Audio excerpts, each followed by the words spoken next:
The debt's not going up at 2% or 3%. The debt's going up 8, 9, 10% or more. The U.S. had a $1 trillion baseline budget deficit, $1 trillion per year deficit for fiscal 2020 pre-pandemic. The Congress threw $3 trillion of emergency aid on top of that. And I'm not even criticizing all those programs. I mean, the payroll protection plan loans, the extended unemployment benefits, the increased unemployment benefits. Imagine where we'd be if we hadn't done that. But that aside, debt is debt. They piled $3 trillion on top. Now, this is going to take the U.S. debt to GDP ratio up to 135%. It was 106% when Donald Trump was sworn in.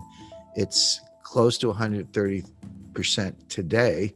Because remember, you got two things going on. It's a debt to GDP. So debt's your numerator and GDP is your denominator, right? Well, what happened? Well, the denominator shrank. This got smaller and this got bigger. So what happens to the ratio? It blows up. So now it's 135%.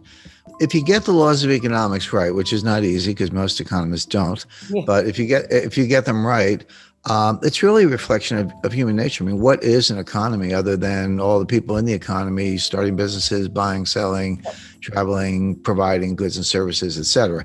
So human nature doesn't change, or at least it hasn't changed much in the last 100,000 years. So the fundamental laws of economics don't change either, but circumstances change, facts change, and that's important. Now, to answer your question, Kerry, you're right. There is a school of thought, a growing one, an influential one, that the debt doesn't matter. It's like, well, wait a second. So what? So the debt to GDP ratio went to 135%, which it did. Who cares? Well, what's wrong with it? 180%. We got issues. We got problems. Print up the money and monetize the debt and spend it and keep going. What is the problem? This comes under the banner of something called modern monetary theory, MMT.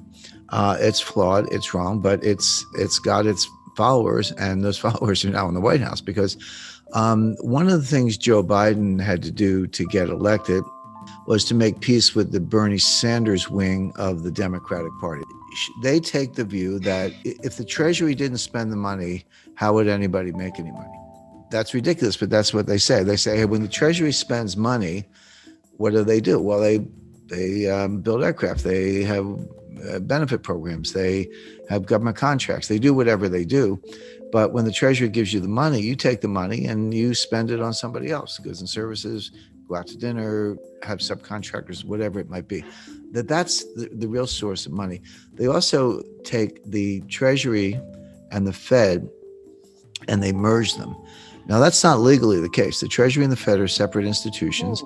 The Treasury is just part of the executive branch, and the Fed is an independent agency. And the Federal Reserve banks are actually privately owned. That a lot of people know. Some people know that, some people don't. But the Federal Reserve banks are privately owned by banks in the districts, so Citibank, Bank of America, et cetera. So they're completely separate. But the theorists ignore that and say, no, the Treasury needs to spend money because that's how the economy grows. And the Fed can monetize the debt. So you spend the money you don't have, you borrow to cover it, you issue bonds to cover the borrowing. And if the market wants to buy the bonds, fine. But if not, the Fed can buy them and put them away on the balance sheet, wait 30 years and collect the money. What's the problem? Who cares about the debt to GDP ratio? It's kind of a statistical abstract, but why should that stand in the way of using money to solve our problems, which are free healthcare, free childcare, free tuition, forgiveness of student loans? That's a $1.6 trillion ticket, by the way. And look, everyday readers and investors, there's no reason they should know all this stuff. This is total inside baseball. You have to be a geek like me to kind of keep up with it, but it's all coming. But what that means is we're going to test the Rogoff-Reinhart thesis. Now, let me just take a minute to explain that. Up to a certain debt to GDP ratio, there is a Keynesian multiplier greater than 1. So the classic example is the UK was in a depression before the rest of the world. They have been hit pretty hard before the Wall Street crash. People aren't spending, they're saving. It's the liquidity trap. So if you get money, you pay down debt. When you don't have any debt, you put it in the bank. Whatever you do, you don't spend it. You hoard cash. Or people were buying gold. They were accused of hoarding gold, et cetera. But what they weren't doing was spending. And there was a lack of aggregate demand, and the banks were not lending. So so Keynes said, well, if everyday people won't do it, the government must. The government can borrow, the government can spend. And what they discovered was that if you borrow $1 and spend $1, you can get $1.50 of GDP. Now, there's a separate debate as to whether that's actually incremental or whether you're just pulling growth forward. But so what? Even if you are pulling growth forward, maybe that's what you need to do when you're in a liquidity trap. But there's a problem. He called it the general theory of employment, interest, and money. But it was actually a special theory. I think he had a little Einstein in me because of the general theory of relativity. But it's actually a special theory, which means it's a theory that works in a set of circumstances, a set of conditions.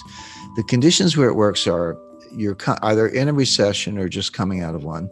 You have excess capacity and labor and industrial capacity, and you have very little debt. In those circumstances, you can borrow $1, spend $1, and get more than $1 GDP. The problem is that extra GDP you get for the borrow and spend, it goes down as the debt to GDP ratio goes up. What Reinhart and Rogoff discovered is that at 90%, you go through the looking glass. Your payoff is now less than $1. You borrow $1, you spend $1, and you only get 90 cents of GDP or 95 cents, et cetera. So now, not only are you not getting your dollar's worth for the borrowed dollar or something more, which you did at lower levels, you're getting less than $1. So now what's happening? You're borrowing $1, you're spending $1, you're not getting $1 of GDP, but you are getting $1 of debt, which means your debt to GDP ratio is going up and the 90% is getting worse. And I just mentioned the United States is at 135%.